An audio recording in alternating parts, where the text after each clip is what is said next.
طرق وسط الحياة تاهوا فيها ناس وطرق تبان مفروشة ورد وتنتهي بألم وضيق لكن الطريق للفرحة وطريق الخلاص عند المسيح أصل المسيح هو الحياة هو الطريق الطريق الطريق الطريق الطريق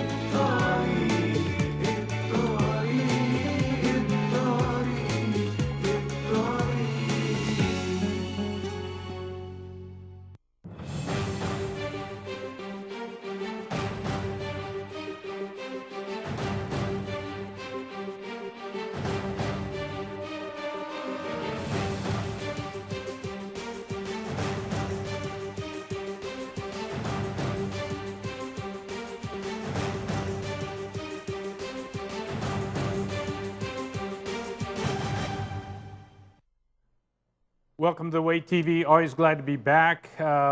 This show today, we're going to link up the Muslim Brotherhood, the Ikhwan Muslimin. This is the former leader of the Islamic Society of North America, the umbrella group for all of United States, Canada, and Mexico, in charge of the Ikhwan Muslimin, the Muslim Brotherhood.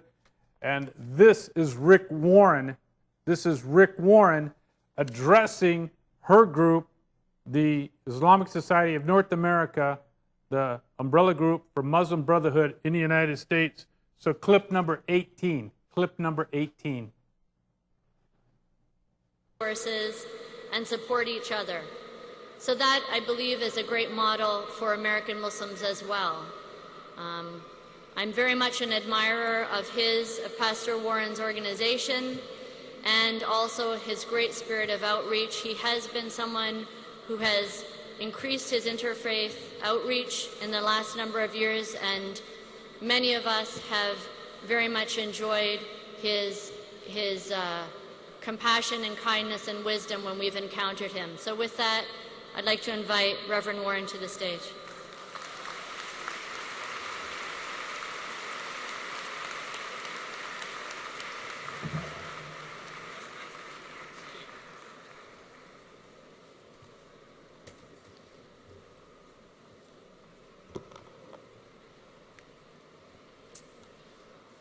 Assalamu alaikum. I come to you today deeply humbled and honored by this invitation. I truly mean that. I applaud your courage for inviting an evangelical pastor. Thank you.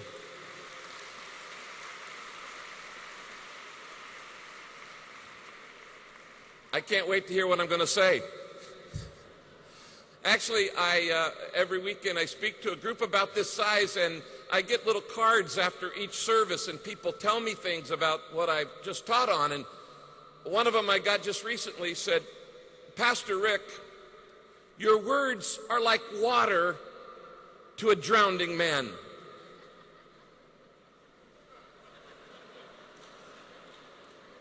Okay.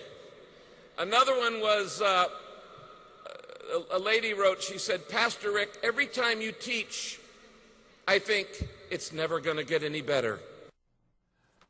All right. So the Islamic Society of North America, the umbrella Muslim Brotherhood, Ikhwan Muslimin group supporting ISIS all throughout the world. And you got Rick Warren, the purpose-driven church, up there addressing the Muslim Brotherhood. This is very strange to me. In fact, it's not strange at all. It's heresy. It's horrible. Okay, this show, like all the other shows, are going to be about the Muslim Brotherhood, ISIS infiltration of the United States. This next clip that we're going to see has Clinton right here, Clinton here, and then Morsi, who's actually on death row. He's been found guilty and sentenced to death for being a Muslim Brotherhood in Egypt. You will listen to Clinton You will listen to Clinton gush over him. And actually, Morsi actually got his degree from the University of Southern California. Now we've got, what I'm doing this morning, or this afternoon, showing all of the infiltration. Rick Warren, Interfaith. You notice the chick in charge, they used to be in charge, the president of the Islamic Society of North America, mentioned interfaith. And interfaith is a buzzword, is a euphemism for controlling the churches and the synagogues and the Catholic Church in the United States, the LDS and these other guys. And these guys are all Muslim Brotherhood, and they're the largest contributor financially. And then you have, sadly, people who are not bright enough from California, like Rick Warren, who are helping out. But it's not just California. In fact, this is the imam from Utah. I've been to his mosque. I used to live up in Salt Lake City. I've been to his mosque, the Khadijah Mosque in Salt Lake City. I've been there. And this guy here beat the hell out of his wife and had to flee. He's not living in Utah anymore. Why? Because he followed the Quran, Surah 434. If your wife won't have sex with you, beat the hell out of her. It says, here's a quote from the Tribune, Salt Lake Tribune. Apparently angry with how his dinner was prepared, Imam Shaib ud-Din on January 2nd punched and kicked his wife and beat her head against a freezer until the door broke. This guy, by the way, in Salt Lake City, huge player in interfaith. He is imam of the mosque. He's definitely Muslim Brotherhood, and he for sure supports ISIS, as we've been talking about in the last What Did Mohammed Do? 39, What Did Mohammed Do? 38. And this venue is continuing on. By the way, next week we go to, shall I say, real TV, real live TV, all throughout all of California, plus all the satellites. It's going to be huge. And so this is really big and powerful. I'll be exposing all of the Los Angeles police chiefs and the sheriffs of the different counties aiding and abetting the Muslim Brotherhood. It's happening in New York, in Arizona, in Albuquerque. It's happening in Texas. I'm going to go through. So this guy is from Utah. So if you think your state is excluded, when I was in Arizona a couple of weeks ago, in fact, I just bought a couple of businesses in Arizona, not to make money for money's sake, but to make money to fund the ministry so that we can get this truth out here and save us from infiltrators like this character here. So he beat his wife so bad, this guy here, who's a member of the Muslim Brotherhood and a member of Interfaith, he broke the door of the freezer. He threw a kitchen knife, a sharp knife, at her and threatened to kill her, according to a petition for a temporary protective order filed last week. That's in the Khadijah Mosque in Salt Lake City.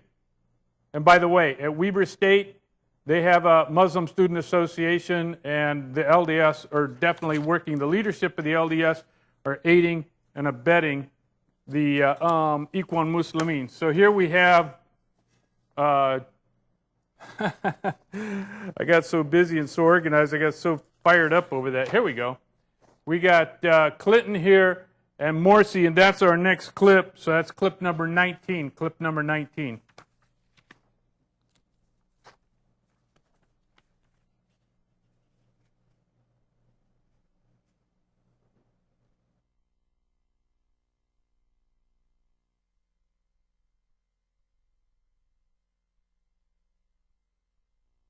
Try clip number 20.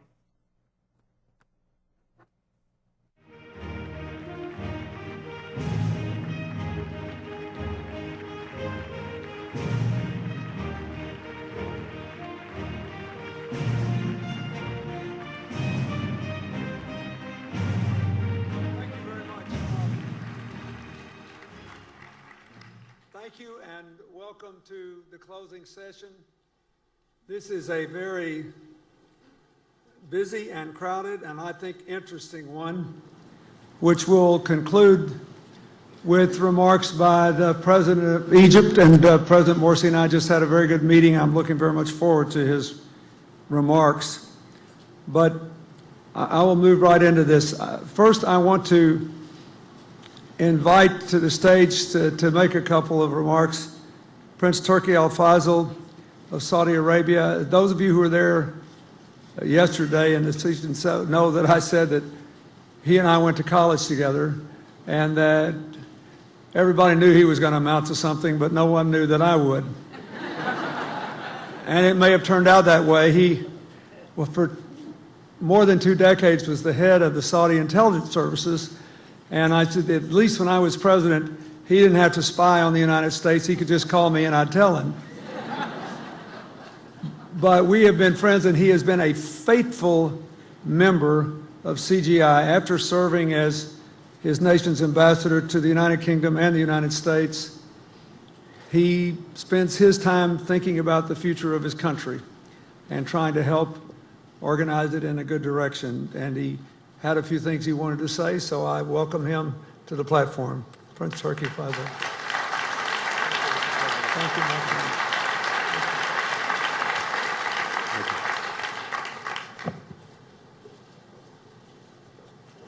Bismillah ar-Rahman ar-Rahim.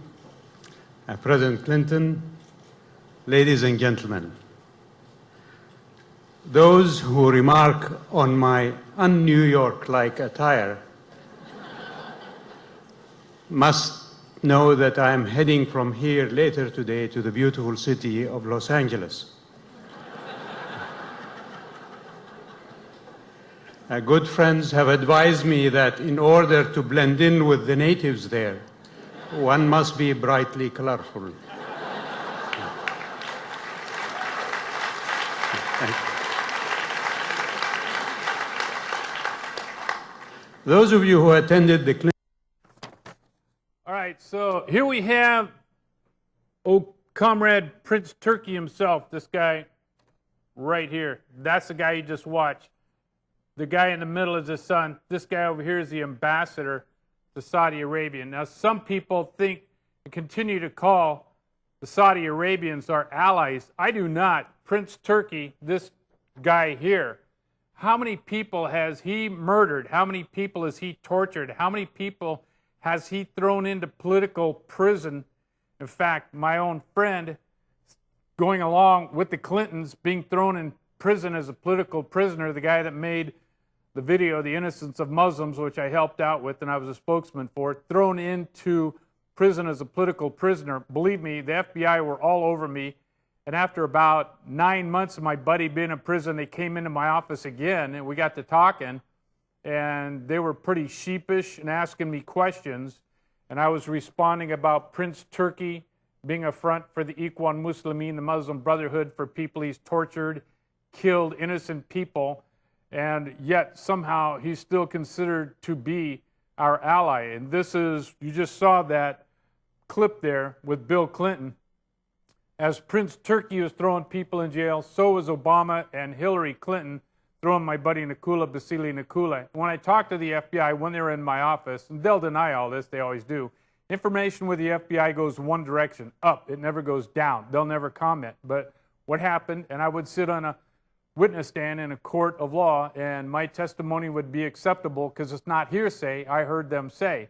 We had nothing on Nakula whatsoever. Yes, he is a political prisoner. That goes to the heart of Bill Clinton and Hillary Clinton and their friend Prince Turki. And this is in Los Angeles, California. Okay, so we started off with the leader, the past president of the Muslim Brotherhood, Ingrid Mattson, titular only, a woman. The Muslim Brotherhood would never let her control the entire Islamic Society of North America, the umbrella group in charge of all of the Muslim Brotherhood in the United States. And then we have Rick Warren from that video coming in there and his Salam Alaikum baloney going up there and basically being a heretic, trying to cause an up to the Muslim Brotherhood. To me, that's really sick. In this picture here, this next picture, you've got Clinton again here and the Queen of England, and they're both with the #1 terrorist in the world, the now deceased king of Saudi Arabia, the guy that his son that took over. He's equally a big dynamite, huge, insane supporter of interfaith, which Ingrid Mattson. Ingrid Mattson talked about interfaith used by the Islamic Society of North America, Council on American Islamic Relations, Islamic Circle of North America Islamic Trust, which finances so many of the Saudi mosques in the United States. You've got all these people working together with all these different splintered groups, just like the people believe that Al-Qaeda is different than Taliban, from ISIS, from Boko Haram, but they all get their marching orders from the Quran. So Ingrid Mattson, former leader of the Islamic Society of North America, working together with Rick Warren, lying to people in America that we can coexist with Islam. We absolutely cannot, never had for 14 centuries. Here's another guy. Here's the leader of Turkey, and he is considered to be our ally also. You'll notice he's got the four fingers. You've seen that picture up here before with Hussam Aylouch of California, who puts the four fingers, which means he's Muslim Brotherhood. This is the leader of Turkey. He's Muslim Brotherhood. He supports ISIS. Remember, you've been watching it on the news. These guys are called our allies also. Okay, that being said, as I've been talking about Islam spreading, now it's spreading to southern Mexico, all over Mexico. They're converting to Islam. Why? PMS, power, money, and sex. They can get all the girls. They can murder people. They can do drugs. They can do all the things. What did Muhammad do? Okay, clip number 12. Morning Quran class in Arabic. The words, Allah is one, Allah is the absolute Lord. But this is southern Mexico, a predominantly Catholic country where a group of indigenous people have converted to Islam. It was very easy for them to accept Islam and become Muslims because they were keen to learn. But most importantly, they are people with a profound belief in God. Spanish Muslim settlers established this community of Sunnis 13 years ago when an armed rebellion for indigenous rights brought global attention to Chiapas. Today, Muslims here have their own separate community, complete with school and restaurant, and some 300 new believers. Teaching Quran early in the day is fundamental.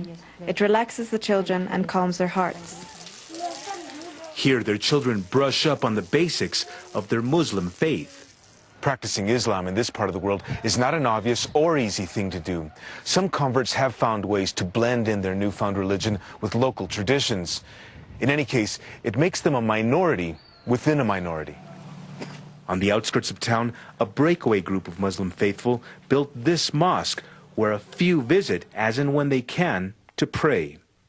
Most are indigenous people who converted to Islam after turning away from Catholicism and other Christian religions. If you take a close look at our Muslim community, you will see that it is advancing, even though it is made up of many races. Though scores of families in southern Mexico have converted to Islam, some observers say that's no guarantee those who've switched will remain Muslims. Okay, so now I go back to Ingrid Mattson. Remember, she was in charge of the Islamic Society of North America. Now that included Mexico too. That was Canada, United States, Mexico.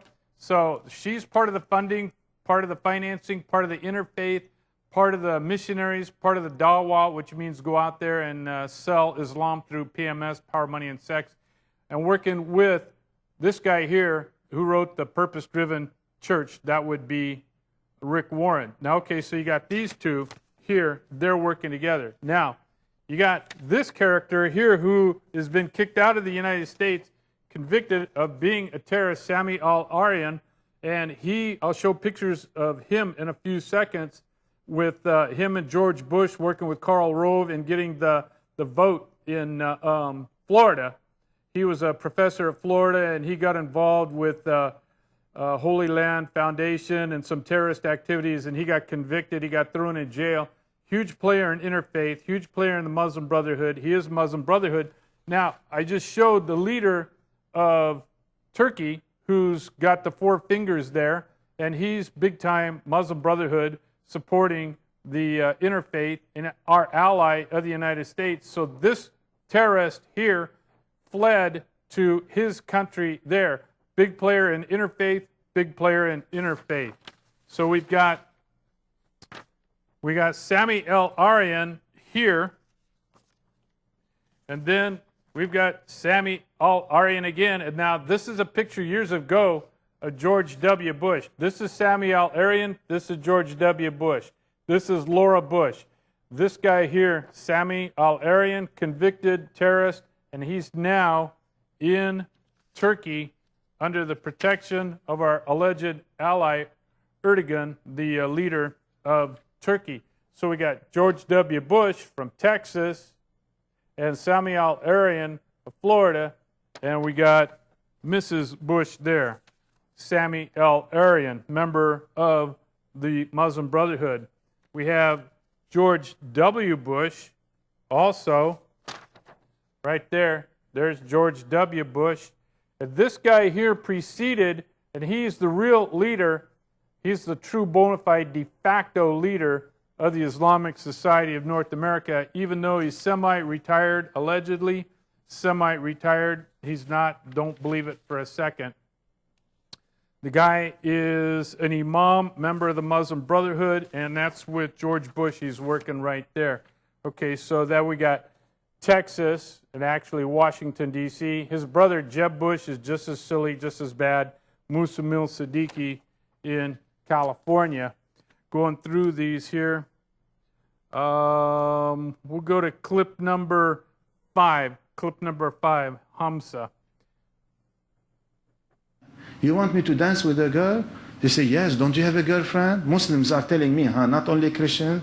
I said, no, I don't have a girlfriend. They said, we'll get you a girlfriend from the next door. We have a college for the girls. Across the street, there is a college for the girls, Muslims and Christians. If you want a Muslim, I will get you a Muslim. Want a Christian, we'll get you a Christian. I said, what shame upon you? Me dancing? Oh, you don't have a girlfriend? You don't have a... I said, no. I said, but I have 200 Muslim girls, teenagers, high school. I teach them in the Islamic community. But none of them is a girlfriend. None of them I shake hand. None of them. Sure. Pressure, huh? You know what they did to pressure me? They went to a Muslim professor. And they told him, listen, Ahmad Saqr doesn't want to come to the Saqr party. You go and pressure him. It's not only the Christian and the Muslim boys, friends in the classroom, graduating class, but also the Muslim came to me and he said, I'm a Muslim, so you know me. He graduated from Davis, California, but he's professor. He said, I dance. I said, because you are wrong in front of the students. I said, you claim Muslim and you do something wrong. Don't you feel ashamed of yourself? I said this to my professor. He said, if you don't come, I'll flunk you from my class. I said, be my guest. Flunk me. Flunk me from the whole college, from the whole university. Who cares? Yeah, in front of every student. Then, you know, he went and told the dean. The dean happened to be a Christian. The Christian... Okay, now that guy there, that is Dr. Shakar. He was trained, and he's good buddies with Musa Siddiqui, who is the past president of the Islamic Society of North America, which was taken over by her. Now, the guy you just watched, Professor Shakar, I'll have photographs of him next week. Very interesting, very powerful guy. He introduced the Muslim Student Association originally in the United States back in the 60s.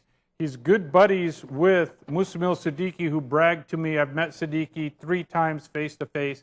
I've met Shakar twice. Once Shakar in Siddiqui's mosque was bragging to us about how he started the Muslim Student Association, which is Muslim Brotherhood, the interfaith. He's huge in the interfaith, huge with all of that stuff. And so that was with Siddiqui. Siddiqui had to leave early, he bragged, to go meet personally with the King of Saudi Arabia. There's George W. Bush. There's Musa Siddiqui. Now here's George W. Bush here with Prince Al-Walid, who owns a fraction, but a very powerful fraction of Fox News and Disney, both Disneyland in Anaheim and Orlando, Florida. This guy is a big-time funder of terrorism, very powerful man. He's good buddies with Musa Siddiqui. They all work together. They're all good buddies with Ingrid Mattson. Okay, so you got Bush, and you got the Muslim Brotherhood leader here through the Islamic Society of North America, a very, very influential guy. I showed that clip there with that funny little dude. He seems funny. He incited the Nation of Islam to attack myself and some other people who were peaceably demonstrating as the Muslim Brotherhood were filing into the convention center of Anaheim, there right by Disneyland. Again, and we have George W. Bush and Karl Rove. Karl Rove you see all over Fox News. Now these two fellows worked together to get the Muslim vote in Florida, and it was quite successful. They love the Saudi Arabians. They work with the Saudi Arabians all the time. Here's a picture of George W. Bush with Prince Bandar, the former ambassador to the United States. He's such a close friend of the Bush family that they call him Bandar Bush. First name Bandar, last name Bush, as a joke because he's so close with the Bush clan. Very dangerous people. Bandar Bush, these guys all are Muslim Brotherhood. Here you have a photograph in the middle. You have George W. Bush right smack dab in the middle. This guy here on the side, Al-Moody, it's Abdurham Al-Moody, convicted terrorist, still in prison, member of the Muslim Brotherhood, supporting the interfaith, working with the Islamic Society of North America, and it was Karl Rove, this guy right here, that got him affiliated and hooked up with George W. Bush. This guy, the former ambassador for us to the United Nations, John Bolton, you probably see him on Fox News all the time. He's always stating that the Saudi Arabians are our friend. This is crazy.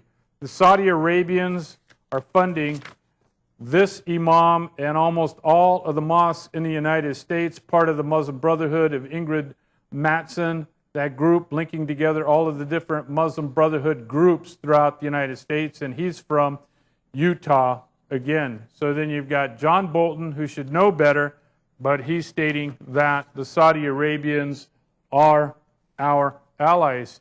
Here you got former CENTCOM, Central Command leader from Qatar, General Zinni, ended up being a 4-star general, absolutely loves Saudi Arabia, thinks it's great, and he was working with them to actually protect the Saudi Arabians as Senator Stevens and the rest of Congress were trying to investigate what the Muslims were doing.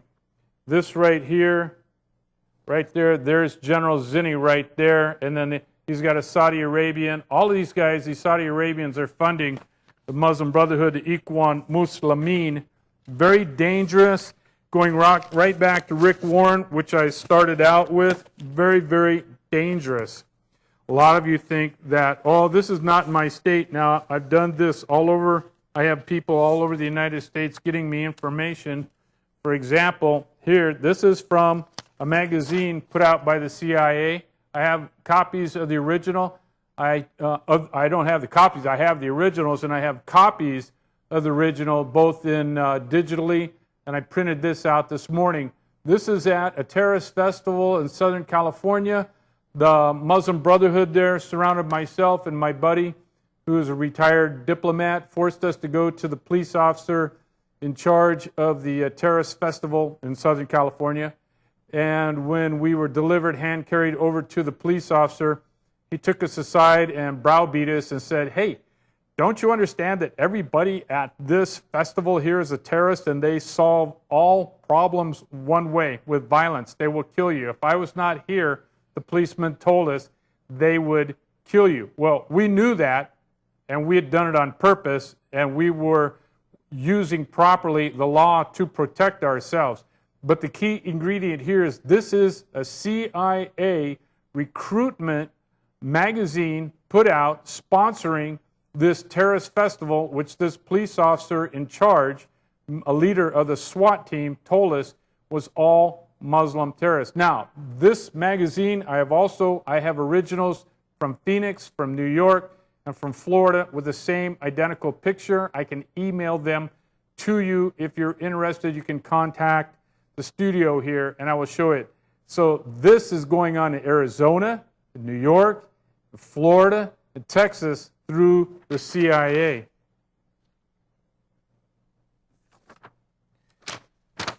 This clip here didn't work today, but what you have here is Bill Clinton, and this is Morsi, President Morsi. He was the guy in charge of the laughable Arab Spring, which was actually the Muslim Brotherhood uprising that led to the death of the ambassador there in Libya, a false democratic movement that the media so, not spontaneously, maliciously, deliciously jumped on board, stating that they were going to bring democracy to Libya and to North Africa. And of course, what it really was ISIS coming out of control. You've seen me show clips in What Did Mohammed Do 39 and What Did Mohammed Do 38, where John McCain was terribly fooled by these folks, and it was very, very disgraceful what happened.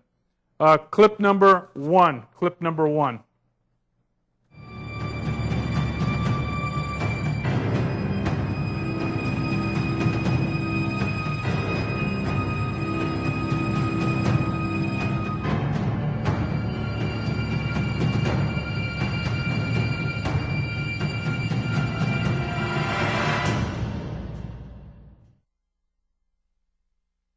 Hello, I'm Frank Gaffney.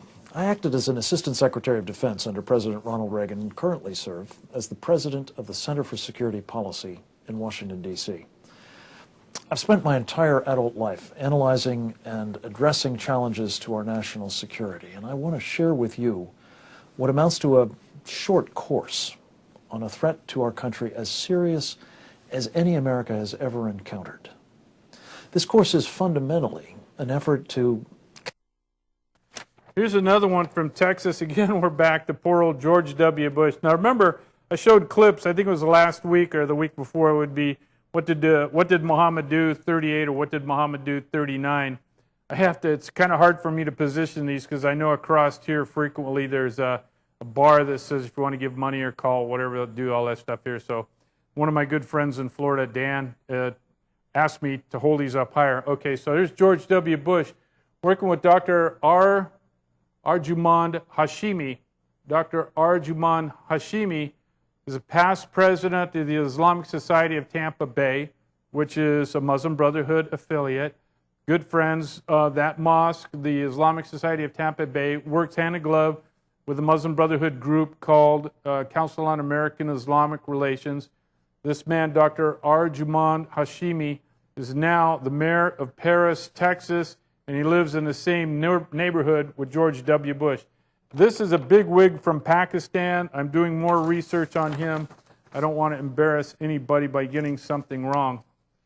The Global Muslim Brotherhood Daily Watch, the Muslim Legal Fund of America. The Muslim Legal Fund of America is in all 50 states. All of these people are all operating in all 50 states. Do not let them fool you. In the clip last week, What Did Mohammed Do number 39, I showed a map of the United States, and it's a big intersection of all of the networks of all of the 2002 mosques in the United States that are aiding and abetting the Muslim Brotherhood, the Ikhwan Muslimin. So the Muslim Legal Fund of America is a Muslim Brotherhood group that goes out and funds lawsuits to shut people up like me. They don't believe in the First Amendment, and this is also a de facto part of Islam. You're not supposed to ask questions, and you get in trouble if you dig up proof like I do. Okay, the Global Muslim Brotherhood Daily Watch, an intelligence digest covering developments in the worldwide Muslim Brotherhood network. At least half of the board of directors of the Muslim Legal Fund, MFLA, is comprised of individuals who are leaders in the United States Muslim Brotherhood organizations, including the Council on American Islamic Relations, CARE, and the Islamic Association of North Texas, the IANT, which operates the Dallas Central Mosque that has been known to be tied to Hamas support. Perhaps the most notable of the Muslim Legal Fund of America board members is Hatem Bazian, president of the American Muslims for Palestine and also part of the U.S. Hamas support infrastructure. So this guy here in Utah, while he wasn't beating the hell out of his wife and breaking down the freezer door by beating her up, being in charge of this mosque here, was helping to fundraise and raise money for the different Muslim Brotherhood groups in America. And then if they got busted for going too far, then the Muslim Legal Fund of America could come and try to bail them out with tons of money. And I'm sure a lot of that money came from Saudi Arabia. The Muslim Legal Fund of America, which would go out of its way to protect guys like this who beat the hell out of their wives and throw knives at them and use their head to break the door of their freezer. Dr. Jess Ghanem, Tariq Al-Qadri of the Dallas-Fort Worth area. Dr. Jess Gallman is the University of Southern California. A lot of guys from the University of Southern California. In fact, all of the major colleges, because the Muslim Student Association, which is Muslim Brotherhood, is funded in great portion by the Saudi Arabians as they support interfaith. And the Islamic Society of North America, with the lady that you saw earlier. I got so many pictures out here now I can't even find them. It's pretty funny. But it's real easy. Going through here, and that's the hardest part of this job, is sorting them out. The former leader of the Muslim Brotherhood group in the United States. Muslim Legal Fund of America also, Khalil Meek, and he's the executive director. Doesn't give where he's from. Oh, Louisville, Flower Mound, wherever that is. And Mufa Nahas has been Dallas-Fort Worth. And Dr. Hatem Bazian, oh, we just mentioned his name. And he's from Cal Berkeley, of course. Cal Berkeley, good old Cal Berkeley. The guys who used to try to spit on me when I came home from Vietnam. Okay, so clip number 7. Clip number Subha 7. Thank you very much, sir. Thank you, sir. It's good to be with you again. God bless you. And it is my honor to visit the Islamic Center of Washington once again. For half a century, this beautiful mosque has served as a place of worship for Muslims and has helped to advance understanding between people of different faiths. Millions of our fellow Americans practice the Muslim faith. They lead lives of honesty and justice and compassion. I'm pleased to join you today in the celebration of Eid, the culmination of the holy month. Okay, that's George Bush in the Muslim Brotherhood Mosque in Washington, D.C., and he's addressing 100% of the people who are Muslims in that group or Muslim Brotherhood. Okay, this guy here, you can barely see him. And he converted over to Islam. Now he's a big speaker working with the Muslim Legal Fund of America and going out to mosques all over the United States and talking about how great and wonderful Islam is. He's Muslim Brotherhood. He's from Arizona. I believe he's out of the Phoenix area. Clip number 9. Clip number 9. My name is Terry Holdbrooks. I was previously in the military and was a guard in Guantanamo Bay, where I converted to Islam. Prior to joining the Army, I'd usually hang out at a pool hall. There's a pool hall that I would sit and play pool at for the majority of the evening. That and drinking. I was drinking very heavily. I joined the military due to the fact that I wasn't really going anywhere with my life. I wasn't content, and I wanted to be more productive than my parents had been. Kind of bring some pride to the Holdbrooks legacy. We flew to Ground Zero, so we could see Ground Zero that day. It was the last thing we saw of America before we left was Ground Zero. I mean. All right, so he goes in to talk about how they took him to Ground Zero and they tried to tell him that, the Islam's kind of dangerous. Well, it is. It's dangerous as hell. It's all based on what did Muhammad do, which we've talked about many times. Of what would Muhammad do? He wouldn't. He wouldn't. But he would delegate authority to his guys under PMS, Power, Money, and Sex. He would delegate authority to the guys to fly the airplanes into the World Trade Center. He'd get all the money and all the booty and all the girls and have all the sex, all the power, all the money, and all the sex he wanted. That's what Muhammad did. And that's what these different leaders of the Muslim Brotherhood here, Ingrid Mattson, the leader of Turkey, who's supposed to be our friend, this guy here, who's good buddies. He was good buddies with George W. Bush, Samuel Arian over here, and George W. Bush, members of the Muslim Brotherhood. Samuel Arian, notice he's got an American flag behind him, a little bit of taqiyya, lying, which is a pillar of Islam. Prince Turki the Saudi intelligence guy that Bill Clinton was saying what a wonderful, great guy he was. Yeah, he's basically a mass torture, mass murder. Bill Clinton was the #1 terrorist of the world. The Queen of the UK was the #1 terrorist in the world before he died. The Muslim Legal Fund of America, Muslim Brotherhood. You got the guy in charge of Utah beating the hell out of his wife. He's big time Muslim Brotherhood. Looking at his beard there, he's probably Wahhabi. This guy here who's now converted to Islam, we just showed that, his beard. He's either a Salafi or a Deobandi, which is the guy out of Kingman, Arizona that we went over last week. The mosque in Salt Lake City, because I know a lot of you people are saying, oh, it would never happen in my state, it would never happen in my state. Yeah, it is. One of my buddies about 6 months ago said, I live in Wichita, Kansas, and we don't have any problems. We don't have any problems. So within 5 minutes, I went to Wichita, found the mosque, found it was a Muslim Brotherhood mosque, and then I emailed it to him, and sad to say, well, at least to his credit, he said, wow, that's really crazy. Okay, clip number 10, let's see how the Egyptians, what they think of the Muslim Brotherhood, which is illegal there, by the way. Clip number 10.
Good job. Okay, now that was the Egyptian. Those are Muslims, probably Coptics in there too, but mostly Muslims attacking the Muslim Brotherhood in Egypt. That's a very current picture. That's from Russian TV. I watch them all the time. Okay, so you got General Zinni, the guy who's supporting the Muslim Brotherhood.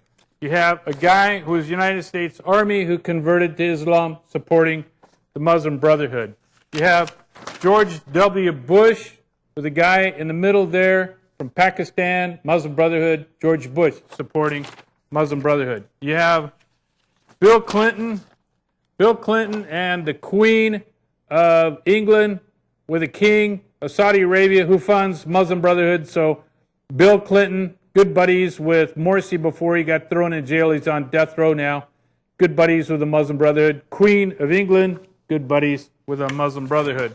You have Prince Turki, the horrible intel boss of Saudi Arabia, torturing, murdering, probably going in there, finding the cute girls, raping them. That's what he would do.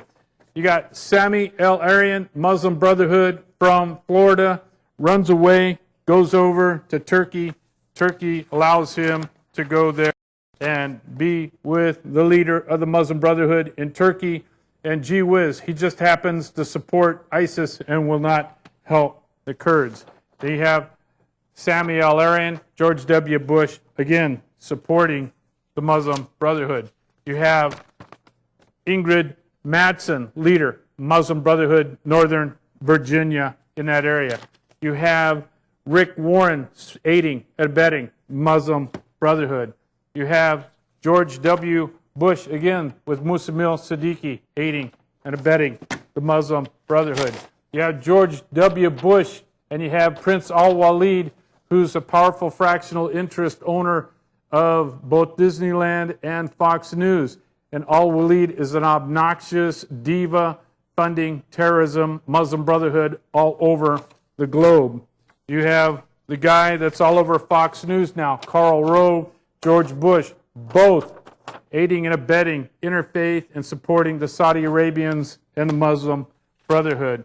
You have George W. Bush here in the middle with Abdurrahman al-Moudi, who's in jail now, Muslim Brotherhood terrorist.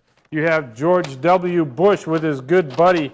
They call him a member of the family, Bandar Bush. He's such a buddy. You have Bill Clinton with Morsi, leader of the Muslim Brotherhood, about to be hung. This character, this is passed out by the CIA to all of the Muslim Brotherhood festivals all over the United States, looking for Muslim Brotherhood to come and join the CIA. Also, it's the same place. They have the Army, the Navy, the Marine Corps. They have sheriffs. They have police departments. They have all of these guys begging for Muslim Brotherhood. This guy will show his video next week with Ingrid Mattson. I've got it prepared for next week. This guy, John Brennan, is in charge of the CIA. He loves the Muslim Brotherhood. He loves Islam. He thinks Islam is the greatest thing in the world.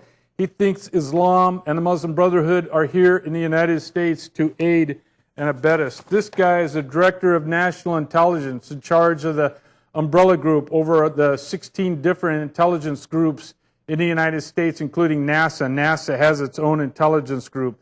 James Clapper, retired 3-star general from the Air Force. Next week, I will show clips on him talking about the Muslim Brotherhood is largely secular and that it would be a great benefit, I believe, to Egypt. He said that. This guy here, some people think he converted, the leader of the CIA, John Brennan. Some people think he converted to Islam. That's him over here in the corner. John Brennan with the now deceased King of Saudi Arabia and another Arabian there. Okay, so we're going to end on this. The 3 things you didn't know about Islam. Clip number 14. When this clip's over, we're done. Clip 14.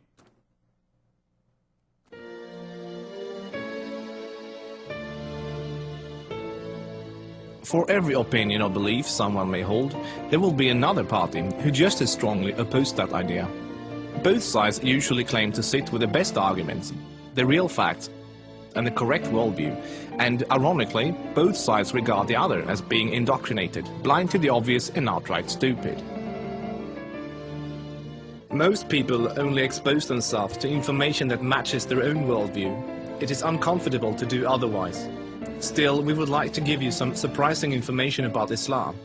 We also urge you to look further than only mainstream media, and if you can find the time for it, read the Quran yourself. To get you started, we'd like to present you 3 things you probably did not know about Islam. 1. Islam has not been hijacked. That Islam has been hijacked is what non-Muslims naturally assume, because they assume all religions are the same.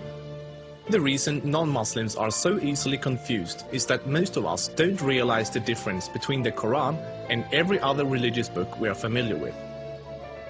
The Christian Bible is a collection of writings from various authors, written sometimes hundreds of years apart, with parables, advice and dreams, all collected together into one book. Same with the Jewish Torah. Even those of us in the West, who are neither Christians nor Jews, are still familiar enough with these religions to know this much, and therefore we assume the same is true for the Quran. But the Quran is only one book written by one man in his own lifetime. It is meant to be taken literally, and it is not full of symbolism or vague analogies. It is mostly direct commands. Of course, the Quran contains contradictory statements, just like other religious books. But the Quran itself provides the reader with a way to know what to do with the contradictions. It's explained in the Quran that if you have 2 passages that contradict each other, the one written later supersedes the one written earlier. Most Westerners are unaware that the peaceful, tolerant passages were written early in Muhammad's prophetic career. According to the Quran, those passages have been abrogated by later, more violent and less tolerant passages. So, when most Westerners hear jihadists quoting violent passages from the Quran, and then peaceful Muslims quoting peaceful passages, they interpret that the way they would if someone was quoting the Bible or the Torah. they think to themselves, oh, there must be many different and contradictory passages, like there are in other religious books, so Muslims can pick and choose what they like and justify whatever actions they want to take. But the Quran is nothing like that. There is no picking and choosing. It says very explicitly and in no uncertain terms that a Muslim must not alter or ignore any part of its very clear and direct message, or they will burn in a fiery torment forever.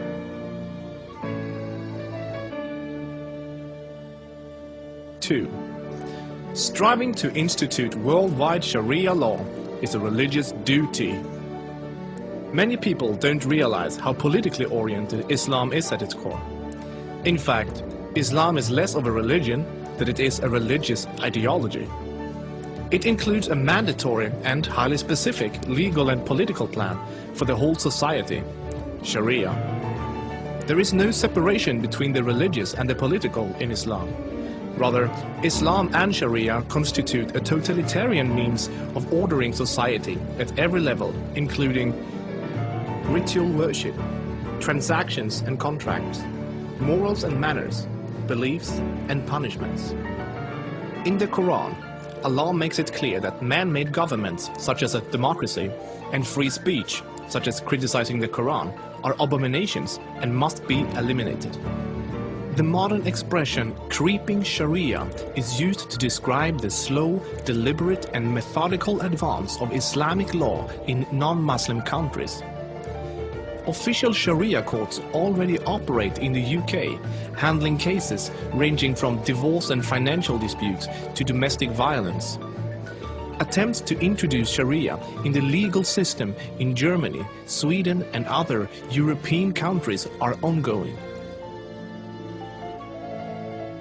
While Sharia already has a foot in our door in the matter of minor disputes like inheritance and domestic violence, it should concern you that Sharia commands that drinkers and gamblers should be whipped, allows husbands to hit their wives, allows an injured plaintiff to exact legal revenge, literally an eye for an eye, commands that a thief must have a hand cut off, commands that homosexuals must be executed, orders unmarried fornicators to be whipped and adulterers to be stoned to death, orders death for both Muslim and non-Muslim critics of Muhammad, the Quran and even Sharia itself, orders apostates to be killed, commands offensive, aggressive and unjust jihad. As written in the Quran, Sharia is the law of Allah. Any other form of government is a sin. It is the duty of every Muslim to keep striving until all governments have been converted to Sharia law.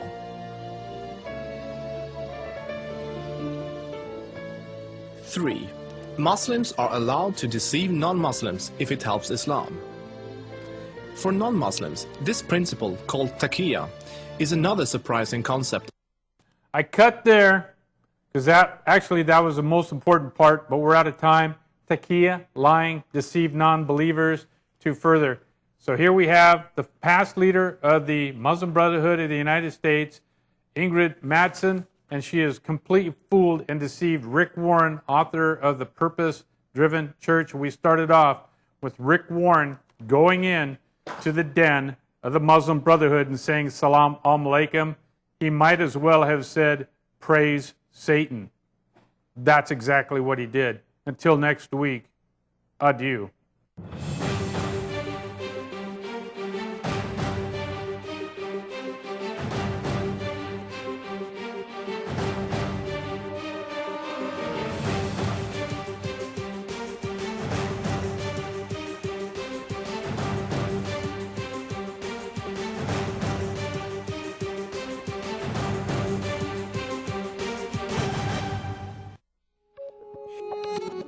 في كتير طرق وسط الحياة